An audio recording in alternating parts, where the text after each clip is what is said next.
Long ago, in a quiet African village called Aduro, something strange happened. On the night Kehinde was born, the sky was not normal.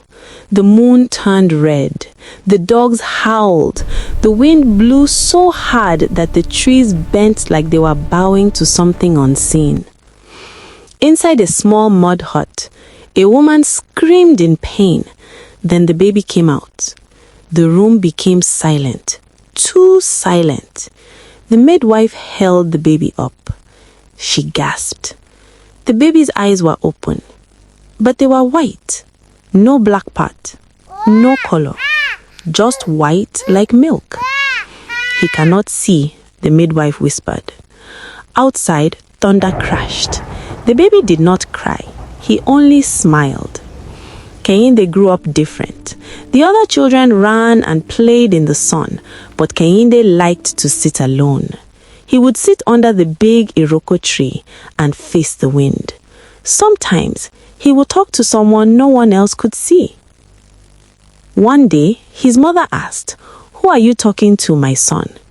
Kehinde answered softly, "My brother." His mother froze. Kehinde had a twin brother, but the twin died before birth. No one ever spoke about it again.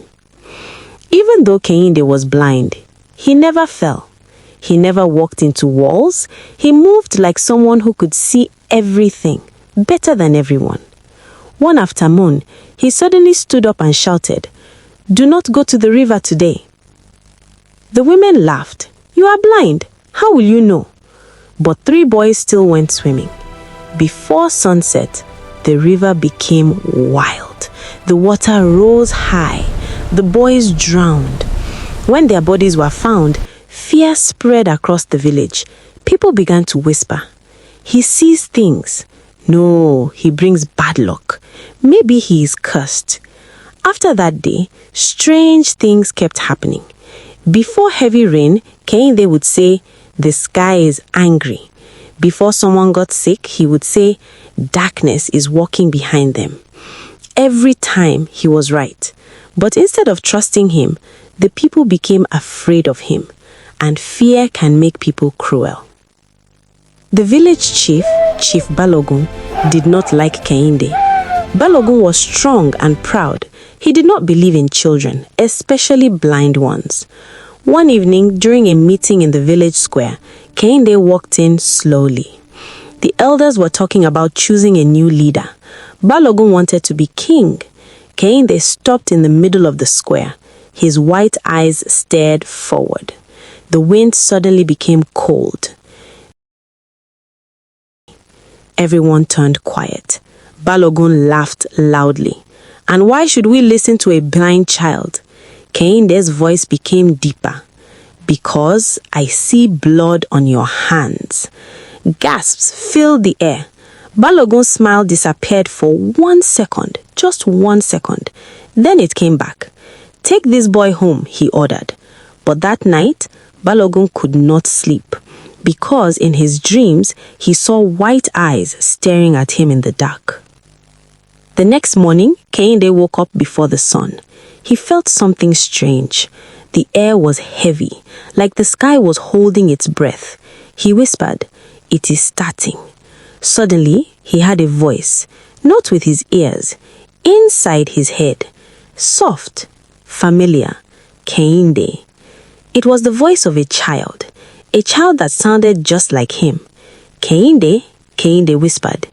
"My brother?" The voice replied, "They are lying to everyone." "Who?" Kehinde asked. But before the voice could answer, a loud scream came from the village square. Kehinde stood up quickly. His heart beat fast. Something bad had happened, something dark. And this time, it was not the river, it was not the rain, it was something worse. Kehinde stepped outside. The wind began to spin in circles around him. The white of his eyes slowly began to glow, and in the center of the village, he felt it, death. But when he walked closer, he smelled something else too, fire and blood and betrayal. Kehinde stopped walking because now he could see something he had never seen before. A shadow. A very tall shadow standing behind Chief Balogun, and the shadow was smiling. The shadow behind Chief Balogun was not normal. It was too tall, too thin. Its fingers were long like dry branches, and even though the sun was shining, the shadow did not follow the light. It moved on its own. Kehinde felt cold, very cold. The voice inside his head whispered again, "That is not his shadow." Kehinde's heart beat fast. "What is it?" he asked. "It is hunger," the voice said. In the village square, people were crying. A guard had been found dead. No wounds, no blood, but his face looked scared, like he saw something terrible before he died. Chief Balogun stood in front of everyone. "This is evil," he shouted. "A spirit is attacking us." The people began to panic. Kehinde stepped forward. "It is not a spirit from the forest," he said. The crowd went quiet. "It is a spirit from a man." Balogun's jaw tightened. "Take this boy away," he shouted. But before anyone could move, the wind became strong. Dust flew into the air. The sky turned dark even though it was morning, and Kehinde's white eyes began to shine like fire. Suddenly, Kehinde could see clearly, not with normal eyes, but with spirit eyes. He saw Balogun at night, standing alone in the forest, kneeling before a dark shape. "I want power," Balogun had said. "Make me king." The dark shape had answered, "Give me fear, give me blood, and I will stand behind you forever." Balogun had agreed. He did not know the spirit would grow stronger. He did not know it would start killing on its own. Kehinde pointed at Balogun. "You fed it," he shouted. The people gasped. Balogun's face turned pale. "You lie," he yelled.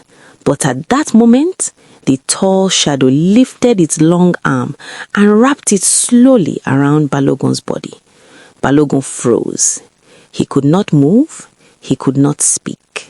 The shadow's voice filled the air, deep, heavy. "I am hungry." The ground shook. Women screamed. Children ran. The shadow began to pull something from Balogun's chest. Not blood, not flesh, but darkness. Pure darkness. Balogun screamed louder than thunder. "I did what you asked," he cried. But the shadow laughed. "I fed you fear. Now I feed on you." And in front of everyone, Balogun fell to the ground, still, silent. The shadow rose higher into the sky, bigger, wider. It turned toward the villagers, and Kehinde understood. It was not finished. The voice inside Kehinde spoke one last time. "You must choose." "Choose what?" Kehinde asked. "To see or to stop seeing?" Kehinde understood. If he kept his spirit sight, the shadow would always come. Darkness is drawn to light. He stepped forward. The villagers were shaking. They looked at him with fear, but also hope. For the first time, they believed him. Kehinde raised his face to the sky. "If you want fear," he shouted at the shadow, "you will not find it here." He turned to the people. "Do not run. Do not scream." The shadow lowered itself like a storm cloud.